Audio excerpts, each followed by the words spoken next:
Olá, meus amigos, olá, minhas amigas internautas. Hoje, mais um episódio do podcast 181. É o seu podcast da subseção de Carapicuíba. Aqui conversamos sobre empreendedorismo, advocacia e assuntos de interesse geral para a sociedade. Não esqueça de seguir a OAB Carapicuíba nas redes sociais. Estamos aqui no Instagram, Facebook não, aqui é Instagram. Também estamos no TikTok, YouTube e Facebook também. Este podcast tem a promoção da diretoria da subseção de Carapicuíba e eu agradeço ao Dr. Paulo Roberto Kissi, o nosso presidente. Eu sou Luiz Rogério Barros e hoje na minha companhia o Dr. Paulo Jordão. Paulo, obrigado pela sua presença aqui, meu amigo.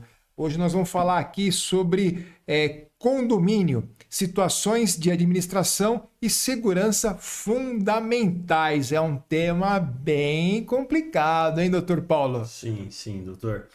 Boa tarde, muito prazer estar aqui. Obrigado pelo convite. Obrigado também ao presidente da subseção, doutor Paulo Roberto Kissi. E vamos lá, né? Vou tentar ajudar aqui, contribuir com alguma coisa, passar um pouquinho de conhecimento da nossa experiência que a gente tem aí no ramo condominial. Bacana, Dr. Paulo Jordão é um grande amigo, advogado há 20 anos com larga experiência profissional no mundo condominial, possuindo especializações no mundo jurídico e administrativo, sendo advogado responsável pela Stecanelli Jordão Advogados Associados e seu quadro de advogados. Foi presidente da Comissão de Direito Imobiliário e Condominial da OAB-SP, subseção da Lapa, triênio 2019-2021, onde eu tive o prazer de estar presidente daquela subseção, tendo também sido vice-presidente da Comissão de Direito Imobiliário da OAB Subseção Lapa no período 2016 e 2018, que foi a gestão do nosso presidente Celso Joia, onde também desenvolveu e articulou ao longo de seu mandato eventos relacionados ao direito condominial, tal qual o primeiro simpósio de direito imobiliário da OAB da Lapa, realizado por 3 subseções simultaneamente no ano de 2016. Também foi membro da Comissão Especial de Direito Condominial da Seccional São Paulo entre 2017 e 2018, onde atuou juntamente com os demais grandes nomes do direito imobiliário condominial do mercado. Foi professor em curso de formação de síndico profissional e palestrante do segmento condominial. Dr. Paulo Jordão, grande advogado, grande empresário, uma experiência larga, mas para mim é o meu grande amigo Paulo Jordão. Inclusive estudamos na mesma escola, né, Paulo? O Almirante Marquês de Tamandaré, Rua Jacaré Copaiba.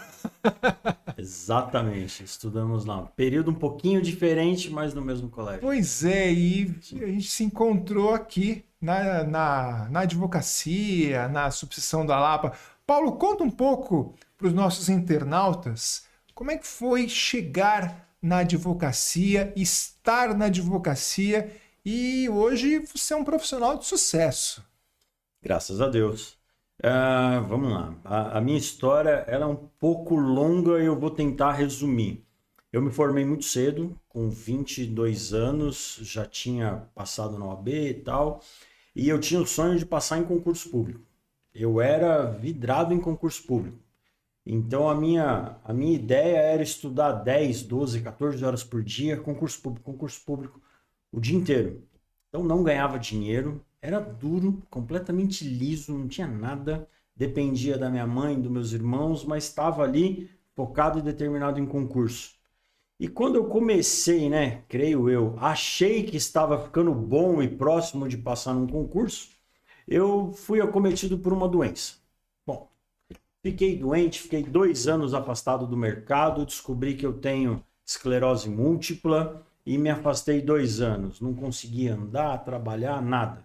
Só que nesse período eu me dediquei aos estudos.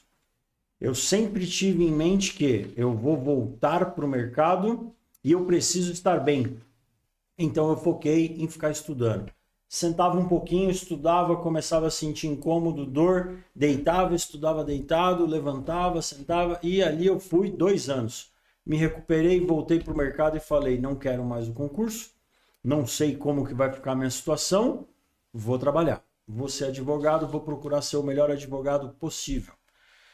Fui trabalhar no escritório médio porte nos Jardins, fiquei ali mais ou menos 1 ano.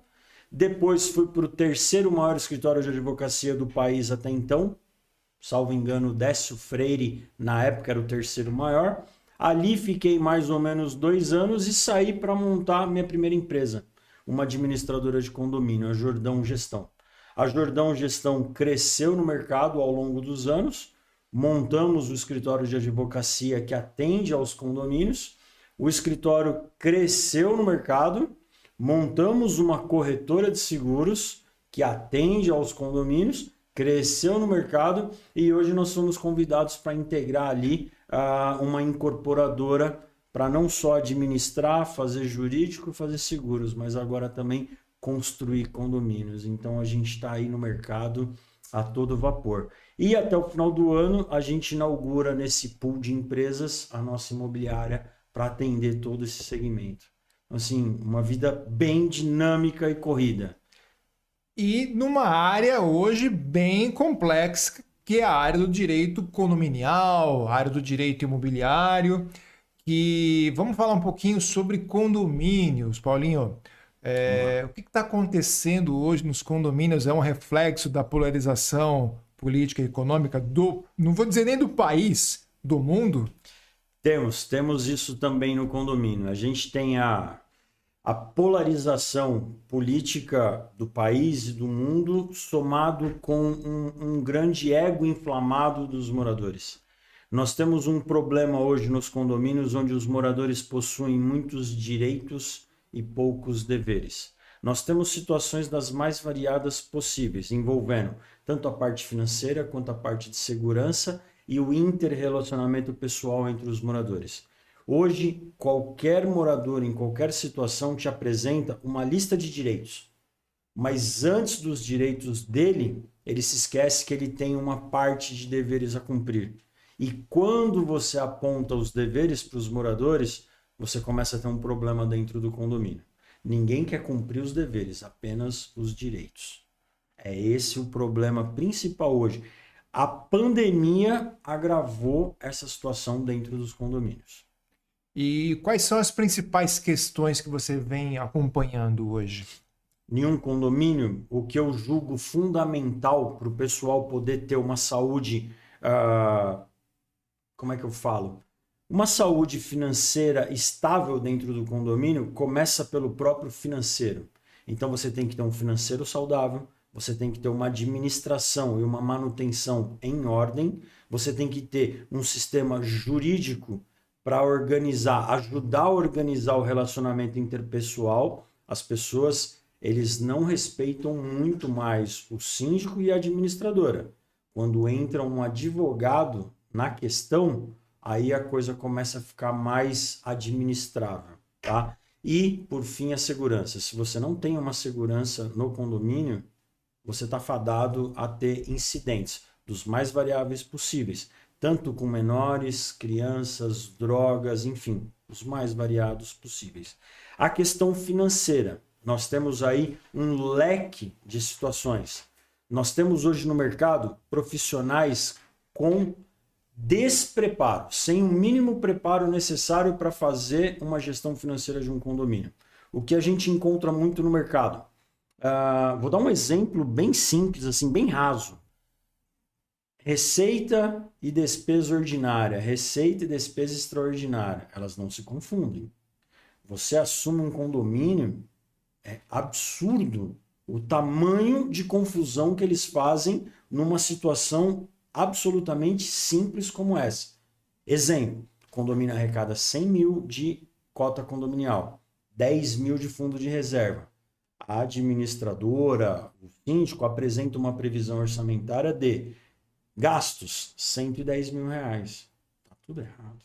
O gasto dele tem que ser de 100 mil, os 10 mil vai para o fundo de reserva, mas eles incorporam isso na previsão orçamentária. acaba fazendo uma confusão de receita e despesa.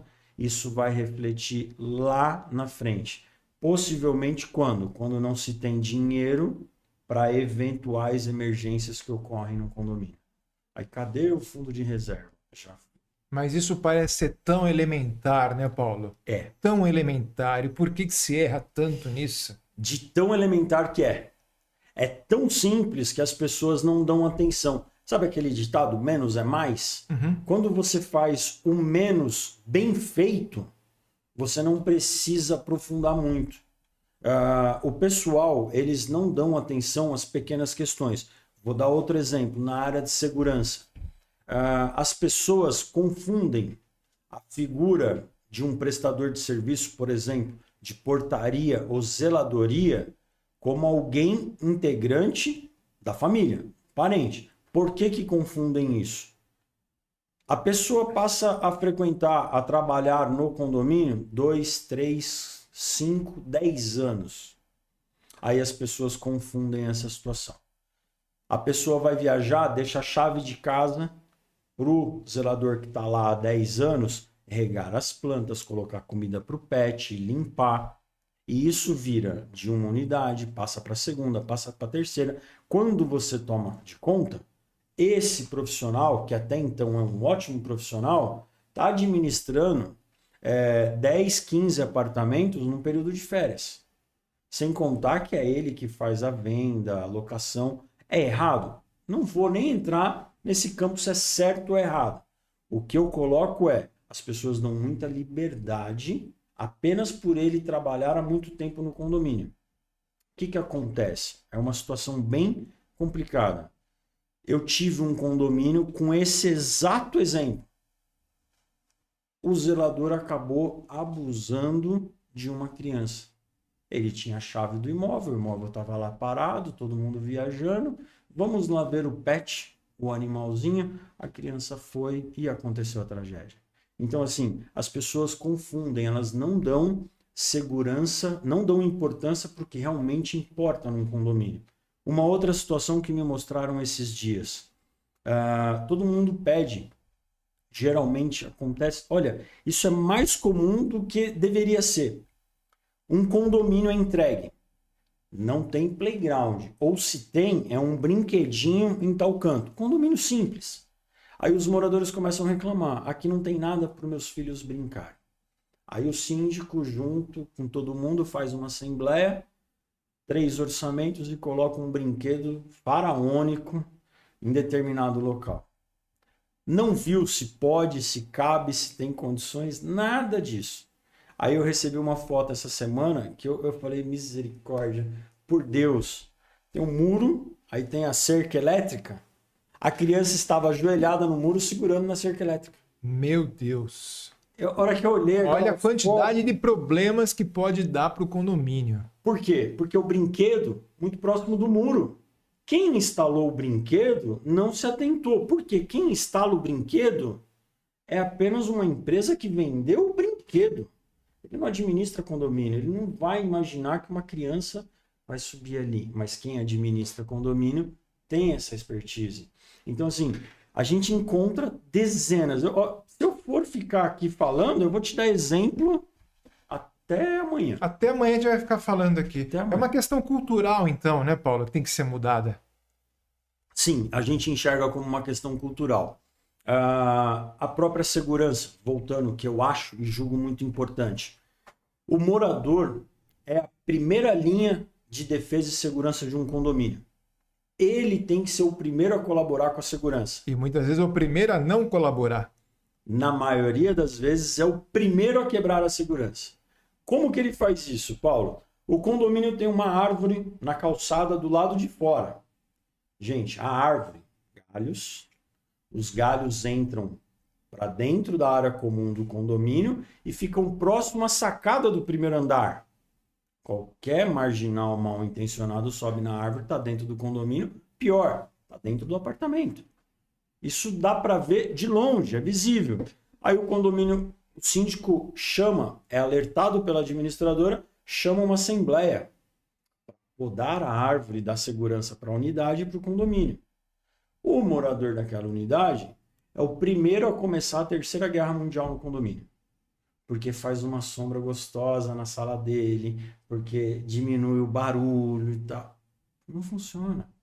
Se o morador não colabora, o condomínio não tem como se sustentar. E na maioria das vezes, o morador é o grande causador dos problemas. É o morador. Bom, ao que parece, esses problemas sempre vão ter, né, Paulo? Mas a gente tem que tentar amenizar esses problemas. Quais são os principais desafios que você poderia estar elencando para a administração do condomínio? Primeiro, você já falou, as relações interpessoais estão cada vez mais difíceis. Maior atualização, maior preparo dos profissionais. O que mais a gente poderia colocar nisso tudo? Eu julgo uma maior e uma melhor comunicação dos profissionais que estão atuando e gerindo aquele condomínio e uma integração maior e melhor com tecnologia. A tecnologia hoje está no mercado para ajudar. Só que as pessoas não conseguem aliar a tecnologia disponível com o perfil do seu condomínio. E aí causa mais conflito do que solução. Exemplo, um condomínio pequeno, 50 apartamentos, só que na sua grande maioria com moradores idosos. Esse condomínio tem todas as características possíveis para receber, por exemplo, uma portaria virtual e diminuir custo. Só que na sua maioria os moradores são idosos, já vai na contramão da tecnologia. Então o perfil do condomínio não aceita. Aí o síndico bate, briga contra, rema contra a maré e o negócio não funciona. Então o síndico tem que estar muito alinhado, não só com tecnologia e com as interações com os moradores, ele tem que estar alinhado se aquilo é possível no condomínio dele. Você pega um outro condomínio, 400 unidades, próximo a uma estação de metrô, um pessoal muito jovem, antenado, tecnológico, uma portaria virtual seria plenamente possível e aceitável. Legal. Só que o volume de moradores, 400 unidades, vai tornar inviável essa portaria virtual. Já temos no mercado algumas empresas trabalhando isso, para que seja possível atender. Mas até que isso se torne uma realidade, você tem que administrar isso com os moradores. E o principal desafio hoje, no meu ponto de vista, é o relacionamento interpessoal. Eu tenho um exemplo que está neste momento no escritório. Eu tenho uma reunião marcada segunda-feira. 2 moradores, eu não vou citar nomes, né? Nem o nome do condomínio, mas vamos ilustrar. 2 moradores, vizinhos de porta. Um tem criança pequena, o outro não tem. Recém-casado, jovem, ambos. Jovens, recém-casados, só que não tem filho. O filho brinca, faz barulho, vai para o playground, aquela agitação toda. Tudo absolutamente normal. O vizinho reclama. Reclama 1, reclama 2, reclama 3. E na opinião dele, a administração não faz nada para resolver o problema. O que ele faz? Ele, de tanto reclamar, estressa o pai da criança. Essa semana o pai da criança encontrou com ele na área comum, adivinha? Vias de fato. Os 2 se estapearam na área comum. Só que os 2 mesmo se resolveram. Um bateu no ombro do outro, senta aqui, vamos conversar. Sentaram, conversaram, se resolveram. Só que o que não tem filho, o autor das reclamações, continua indignado por ter sido, teoricamente, agredido. Então, o que ele quer? Ele quer que o condomínio multe o seu agressor. Quer que o condomínio persiga, quer que o condomínio resolva o problema dele. Gente, problema entre moradores, problema entre moradores. Não interferiu na área comum, não interferiu em objetos, móveis, nada da área comum, sequer interferiu com outros moradores. Foi apenas os 2. Foram lá, brigaram, sentaram e se resolveram. E foram embora. O que o condomínio tem a ver com isso? Absolutamente nada. Mas o morador, ele quer que o condomínio, sabe, haja como promotor, juiz e executor. Não tem o que fazer. Nós, né, na jurisprudência, nós vemos administradoras, escritórios, orientando, multe os dois. Mas multar os dois por quê?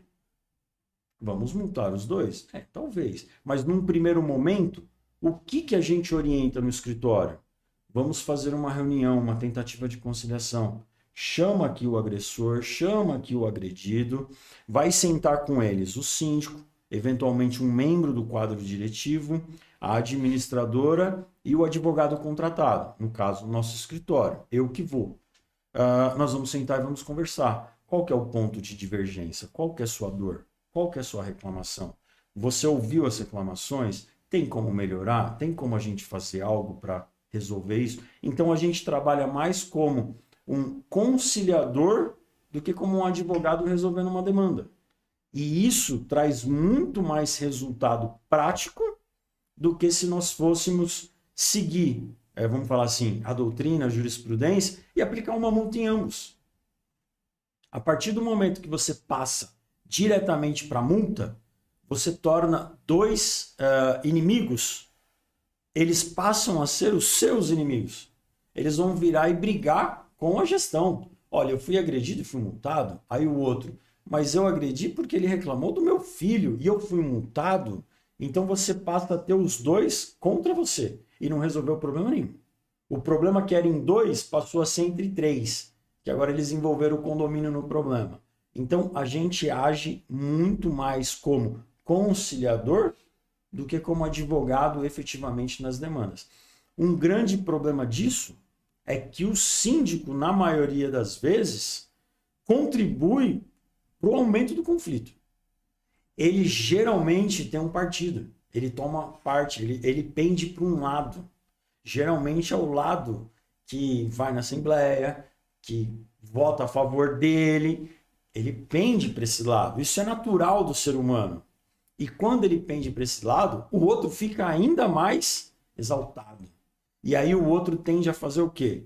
Administradora, advogado, vocês são pagos para isso, vem aqui, vai me ajudar ou não vai? O síndico está errado. Então, um pequeno desentendimento entre duas partes começa a tomar uma proporção absurda, que envolve administrador, advogado, síndico, quadro diretivo, e vira um negócio absurdo. Então, o que a gente entende hoje, o problema é muito direito e pouco dever. Se ambos se conscientizarem de que os dois estão errados, que nenhum dos dois, um não era para ter agredido, o outro não era para ter revidado, né, perdão. Eles deveriam ter sentado para conversar antes da agressão. Amigo, se vocês sentaram depois, por que não sentaram antes? Não faz sentido. Então, assim, o grande problema hoje no condomínio que eu vejo não é nem tanto a questão financeira, é a questão moradores, relacionamento interpessoal e segurança. A segurança está um negócio absurdo. Tá? Depois a gente pode até aprofundar isso, mas a segurança me preocupa absurdamente em condomínios. Não, parece que as pessoas não querem resolver os problemas, né? Eles querem terceirizar os problemas. E muitas vezes eu observo síndicos que têm muita boa vontade, mas ele não tem, digamos, a condição de... Porque muitas vezes ele é morador e ele vai pender para um lado, né? Exatamente. Eu, por exemplo, defendo uma gestão mais profissionalizada, que é a tendência, né, Paulo? A tendência de ser isso. Mas ainda existe muita resistência ainda por parte de certos condomínios. Até porque você tem essa figura, como você bem falou, e eu acho que não convém a gente falar agora se é certo ou errado, não entrar nessa questão do síndico que toma conta, que é o legal e que faz transações imobiliárias internamente, sim, né? Sim. E acaba impactando toda na gestão. Sim, sim, concordo. Não vejo isso como certo ou errado. Eu acho que cada síndico aproveita ali a situação como melhor lhe convém ou lhe é apresentada. Então, assim, alguns aproveitam, outros não. Não vejo, mais uma vez, repito, como certo ou errado. São situações e situações. O que eu acho um problema realmente é o síndico não ter o mínimo preparo para administrar um condomínio hoje. A figura do síndico hoje mudou drasticamente.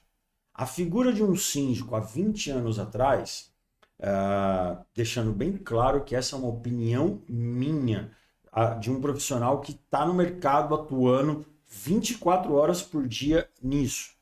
A figura que eu tenho de um síndico há 20 anos era aquela pessoa mais idosa, que já não tinha tantas atribuições, geralmente alguém aposentado, que tinha um pouco mais de tempo livre para sindicar um prédio, um condomínio. Era isso que nós víamos anteriormente.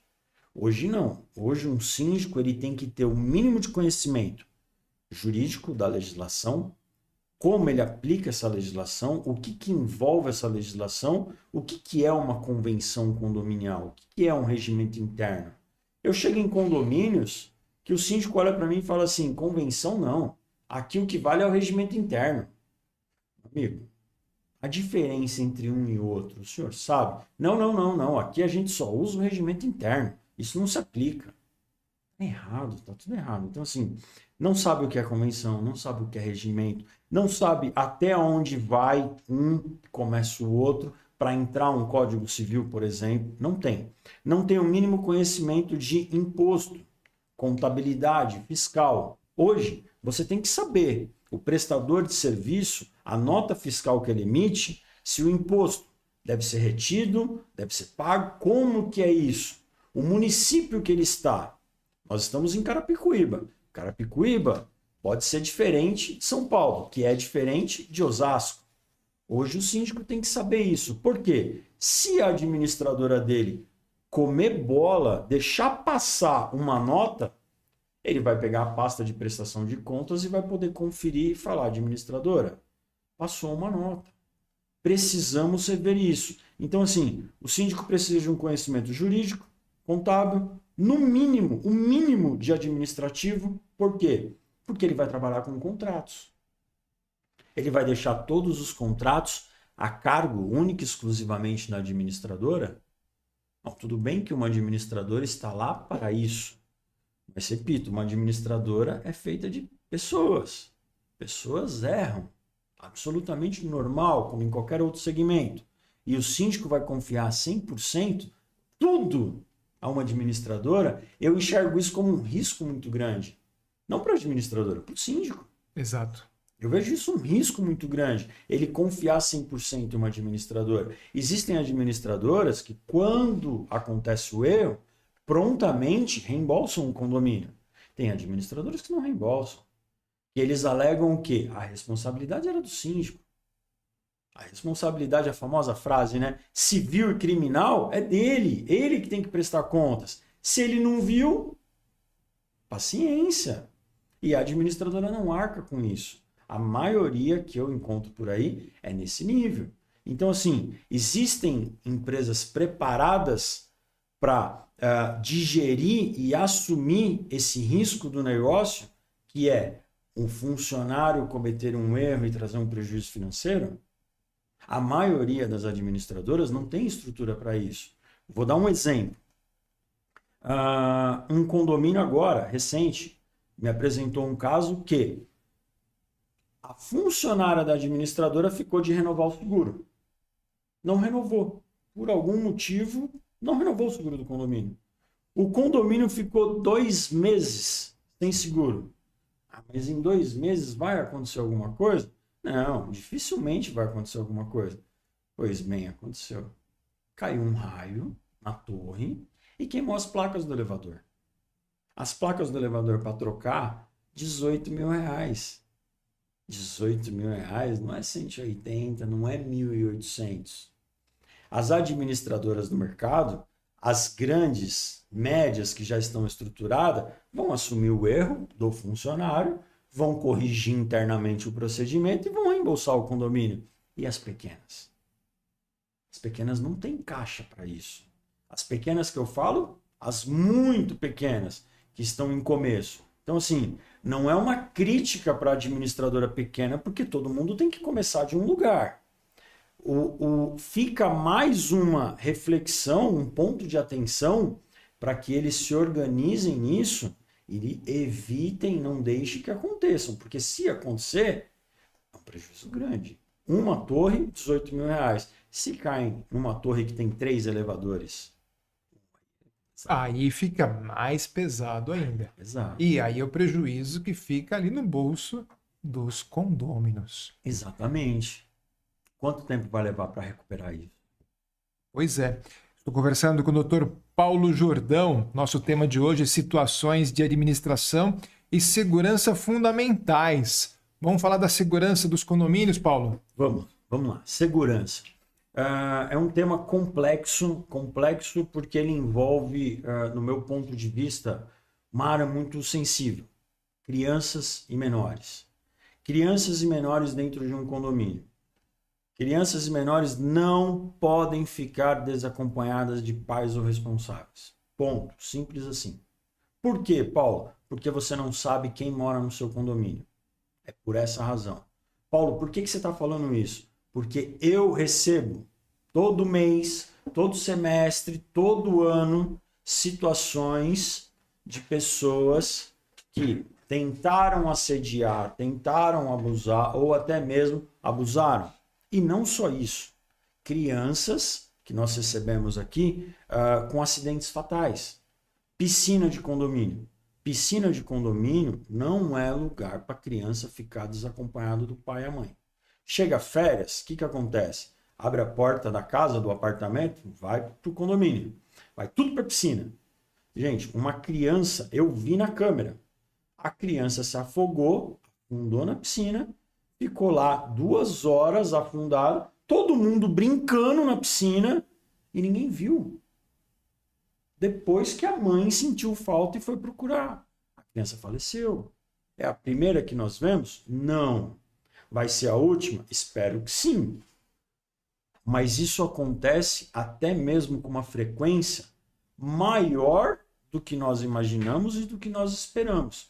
Por quê? Porque as crianças ficam desacompanhadas.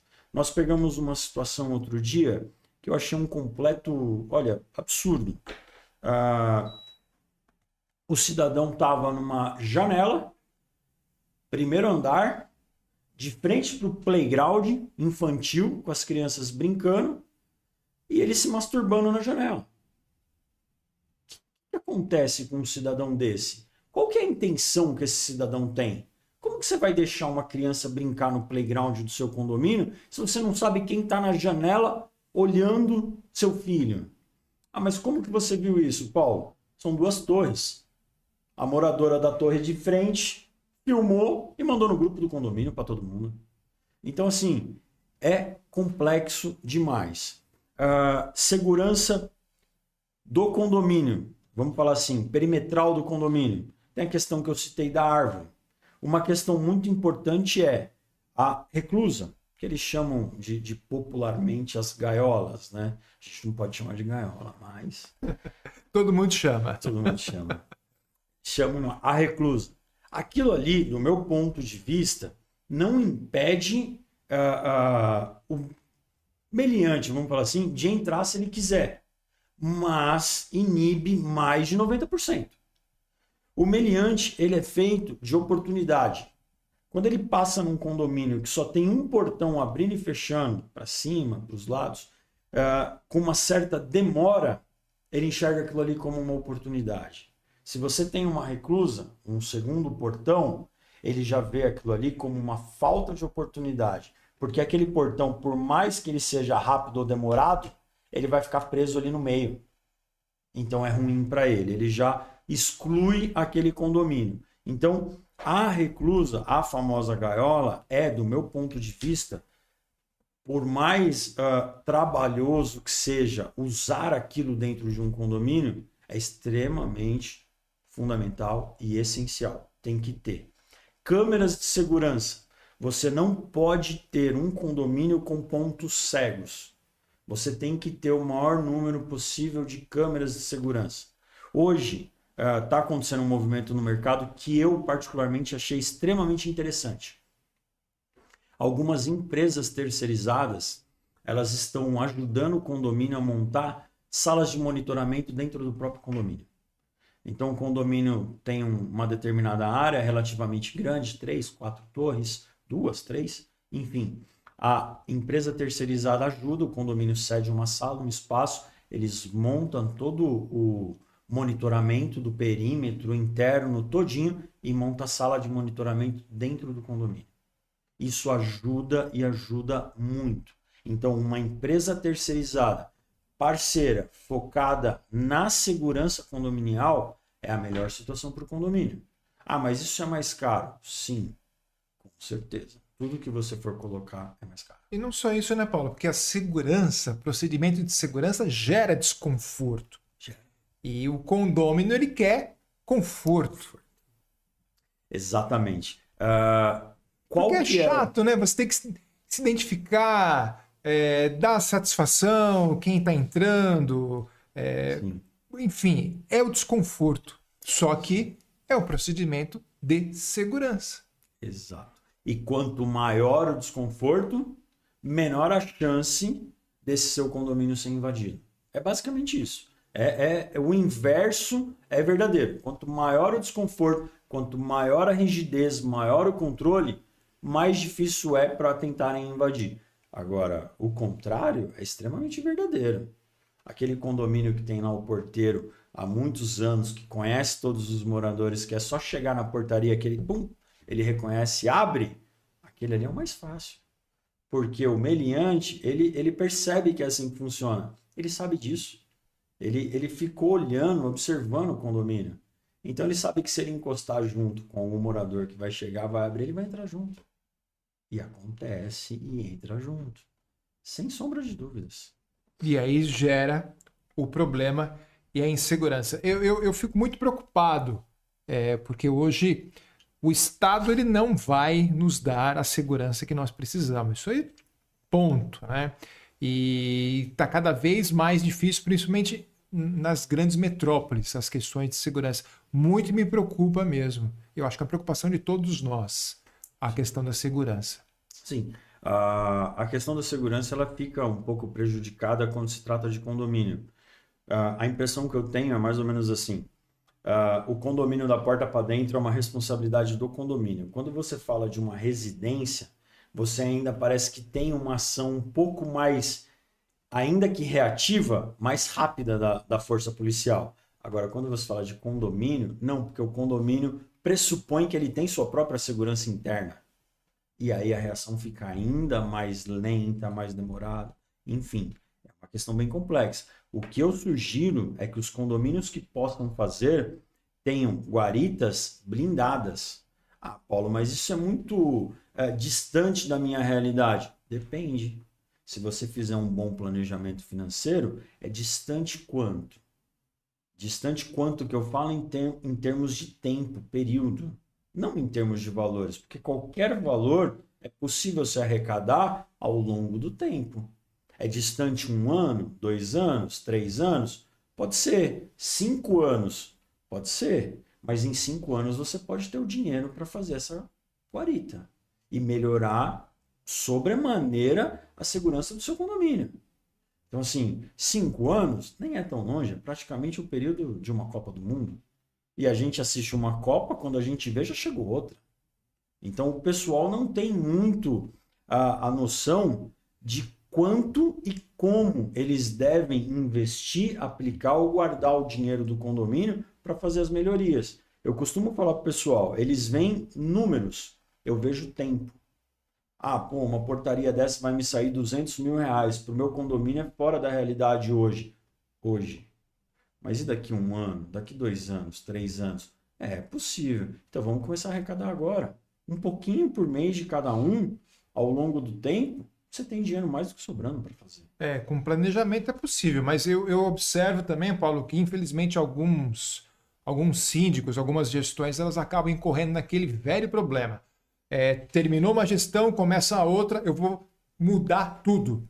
E aí você troca o jurídico, troca a administradora, troca a segurança e os problemas não terminam. Você cria novos problemas. Você não dá continuidade a um trabalho que foi desenvolvido lá atrás. Exato.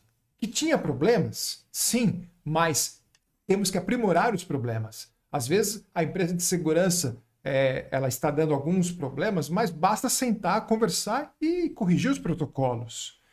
na maioria das vezes, é a gestão. A gestão que não orienta, que não cobra, que não coloca um protocolo de atendimento, de entrada e saída, enfim. A empresa terceirizada, na maioria das vezes, ela segue a convenção do condomínio. As convenções, na grande maioria, não são adequadas para o condomínio. Elas precisam ser melhoradas, precisam ser atualizadas constantemente. E a portaria está seguindo aquela convenção que foi entregue pelo síndico. A portaria assume, o síndico chega e fala assim, está aqui a convenção, segue. Não vai funcionar. Você tem que sentar com o responsável, o supervisor, criar protocolos de atendimento para adequar aquele condomínio ao trabalho da terceirizada. Aí funciona. Outra coisa que falta muito nos condomínios que a gente tenta ajudar a implantar, o planejamento a longo prazo. Veja, você tem um planejamento financeiro, você faz o mínimo, receita e despesa ordinária, receita e despesa extraordinária. Ponto, é aquilo ali. Você tem que fazer 3 obras no condomínio. Exemplo, uma obra emergencial que está vazando, tendo infiltração no térreo, pingando nos veículos no estacionamento do primeiro subsolo. Uma segunda obra, que seria uma obra necessária, aonde você tem que colocar uma clausura no portão de veículos e pedestres. E você tem uma terceira obra, que é uma obra de melhoria. Trocar todo aquele piso velho e antigo do hall de entrada e colocar um porcelanato polido, novo, bonito, né? Um painel ripado, aquela coisa chique, né? Que o pessoal gosta muito. Você tem 3 obras, 3 tipos de situação: emergencial, necessária e de melhoria, que vai valorizar o imóvel. Você tem dinheiro para fazer isso? Não tem. Você apresenta um plano financeiro de obra e de gestão para isso ao longo do período. 3 anos, aprovou em assembleia. Se você sair em 2 anos, o próximo que entrar tem que dar sequência, porque já está aprovado, já está sendo rateado e já foi startado. A administradora tem que ficar responsável por pegar este plano de ação e conversar com a próxima gestão e falar, pessoal, temos que dar sequência nisso aqui. Vocês podem até trocar todo mundo, mas dá sequência nisso.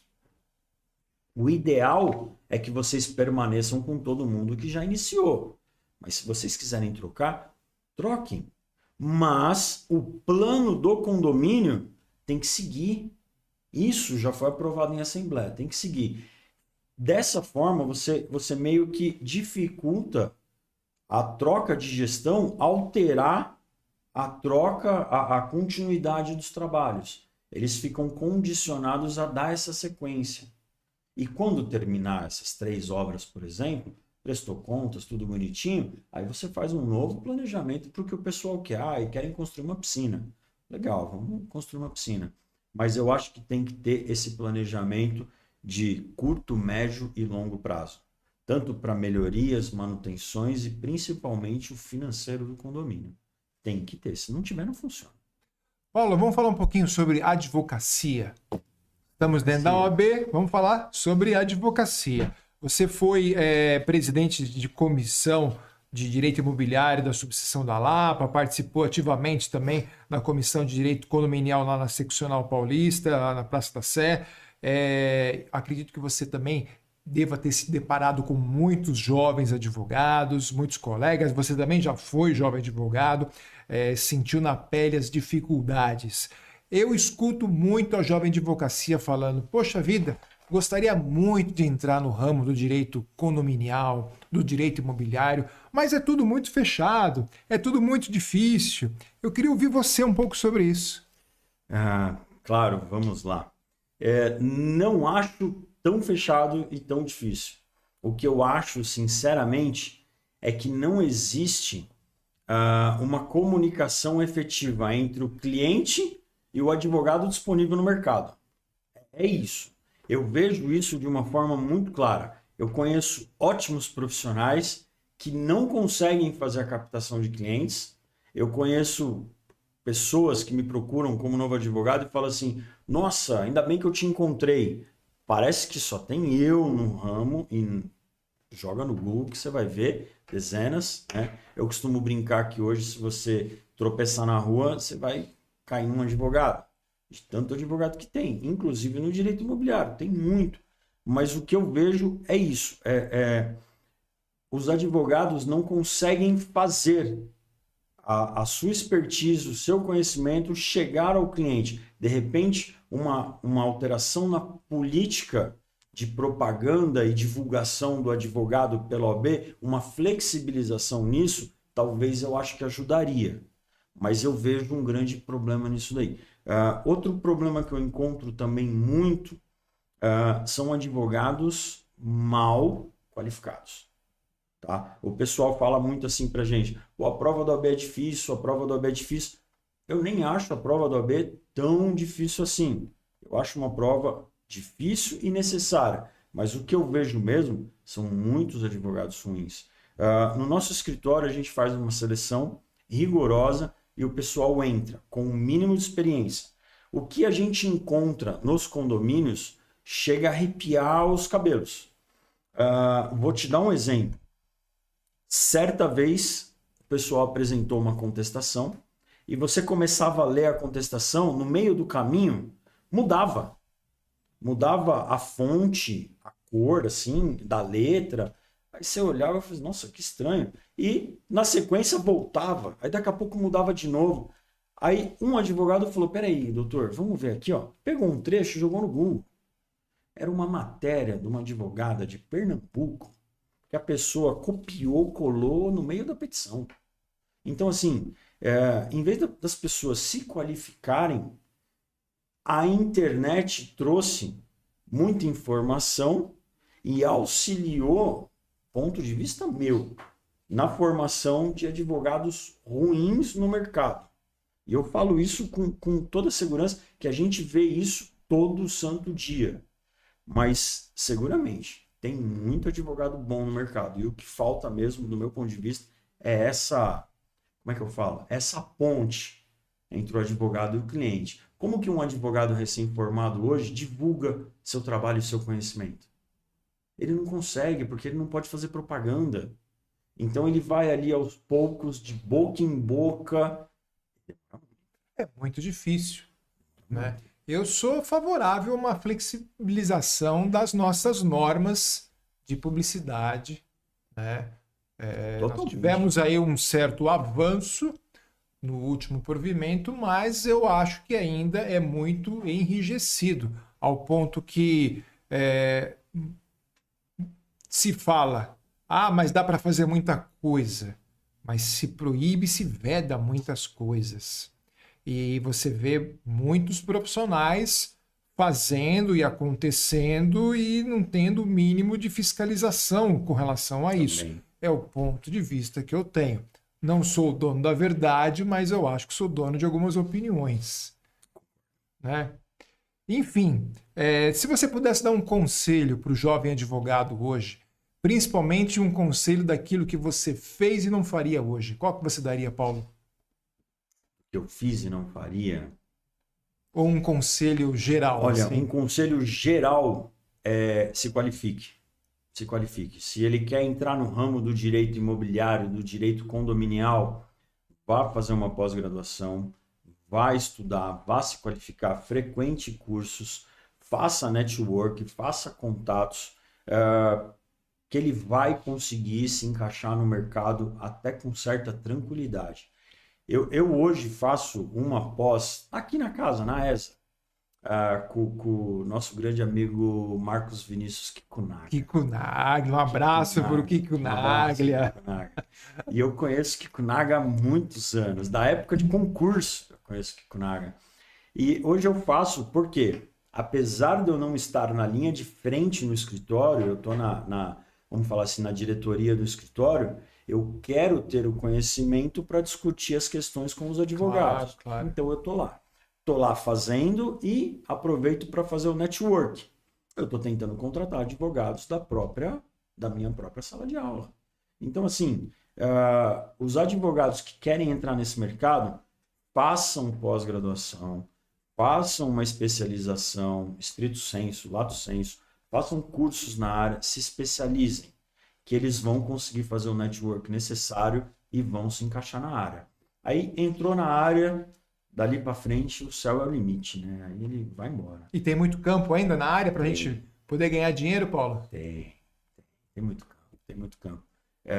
Nós entramos agora, nós fomos contratados recentemente, começamos agora a organização para fazer um uso capião plurimo de um condomínio. Tem aí 944 unidades para fazer uso capião de todas.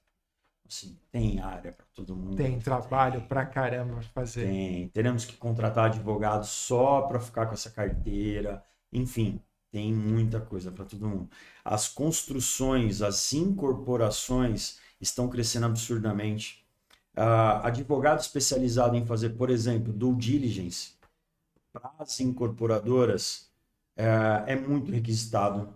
O advogado para resolver os problemas das áreas para as incorporadoras, desenrolar terreno, né, que nem o pessoal fala. Sim. Desenrola o terreno para viabilizar a incorporação. Isso é extremamente requisitado no mercado, muito bem visto. O advogado contratualista para fazer os contratos da incorporação com permuta física, financeira, enfim, são os mais variados possíveis. E não só o advogado para incorporação. Na sequência da incorporação vem o quê? Vem a venda das unidades. O advogado tem que fazer os contratos de compra e venda com as imobiliárias, enfim. O terreno é vasto e gigantesco. Tem bastante trabalho para advocacia. São Paulo virou um canteiro de obras, né? Eu falo São Paulo que eu sou de lá. Então, aonde você passa, você vê um prédio subindo. Não só São Paulo. Você pega a grande São Paulo também. Hoje, Carapicuíba mudou muito. Barueri Sim. é uma grande terra de oportunidades. Ou seja, tem bastante coisa aí para a gente poder trabalhar. Paulo, queria que você falasse mais aqui, mas infelizmente o nosso tema já está... Já está acabando, né? Deixar eu falo. Ou como nós advogados falamos, já está... enfim, gostaria de conversar muito aqui com você, mas o tempo é escasso. Eu queria que você utilizasse agora aquela câmera para deixar o seu recado final, os seus contatos para os colegas advogados, advogadas e para a sociedade em geral. Bom, pessoal... o que eu tenho a dizer é não desistam, perseverem, continuem, todo o caminho começa com o primeiro passo. Eu não tinha perspectiva alguma de vida e hoje eu me vejo aí como empresário bem-sucedido com algumas empresas. E se qualifiquem, estudem, que ninguém nunca perde por se qualificar e estudar. Eu continuo me qualificando, continuo estudando, e eu continuo ganhando e agregando valor para as empresas cada vez mais. Contato paulojordão, @stecanellijordão-advogados, né, .com.br, e temos o nosso site também, www.stecanellijordão.com.br. Qualquer dúvida me chamem também no YouTube, tem meu contato no YouTube, Paulo Jordão, YouTube, enfim, fácil de me achar. A gente sempre pede para finalizar com a indicação de um livro, um filme ou uma série. Você teria assim de cabeça um livro, uma série? Olha, eu já li muitos livros, mas teve um que me chamou, na verdade, 2 ou 3 que me chamaram a atenção. Um deles é o livro do Stephen Hawking, Uma Breve História sobre o Tempo, e 2 do Napoleão Hill, Mais Esperto que o Diabo, e o manuscrito original. O manuscrito original é fantástico. Então eu acho que é interessante as pessoas lerem esses livros, pelo menos. Um filme. Eu, por conta da minha própria história, eu gosto de uma historinha de superação, né? Uhum. Então eu acho que aquele filme, apesar de ter uma porcentagem de vingança ali, aquele O Regresso com o Leonardo DiCaprio, eu acho bacana. Conta bem uma história de superação ali. O cara não desiste nunca, né? E uma série, puxa, olha, eu sou meio cinéfilo que eles falam, né? Poderia citar algumas aí, mas Suits, né? Os advogados, todo advogado que vem aqui fala de Suits. Suits. Fala outra, Paulo, fala outra. Billions. Billions é muito bom também, o promotor de Billions é fantástico. E, bom, aí a gente cai já para as fantasiosas, né? Peaky Blinders, Vikings, coisas do tipo. E a clássica, né? Game of Thrones. Eu tô assistindo Justiça 2. Eu ainda não assisti. Assista. Eu ainda não assisti. Tem que assistir. Justiça tem que pegar 1, a 2. Já me falaram. Né? É bom, muito bom. Eu vou assistir. Tem muitas situações interessantes lá. Legal. E claro, né, não pode deixar de assistir os outros. Sim. E depois a Globoplay, por favor, deixa o nosso jabazinho aqui. Também faz o Pix para a subseção de Carapicuíba. Maravilha. Paulo, prazer imenso poder conversar com você aqui. O prazer foi meu. Paulo, grande amigo, sucesso. Fico feliz de você estar aqui, te ver alegre, feliz e forte. Aos meus amigos aqui da subseção de Carapicuíba, um grande abraço. Quero agradecer ao nosso presidente, Dr. Paulo Roberto Kisse, agradecer você, internauta, a sua participação é muito importante, compartilhe esse vídeo, deixe aqui os seus comentários, e eu quero agradecer também aos trabalhos técnicos de Samanta Vieira, André Ibanez e Diego Batista. Grande abraço e um beijo enorme no seu coração. Tchau!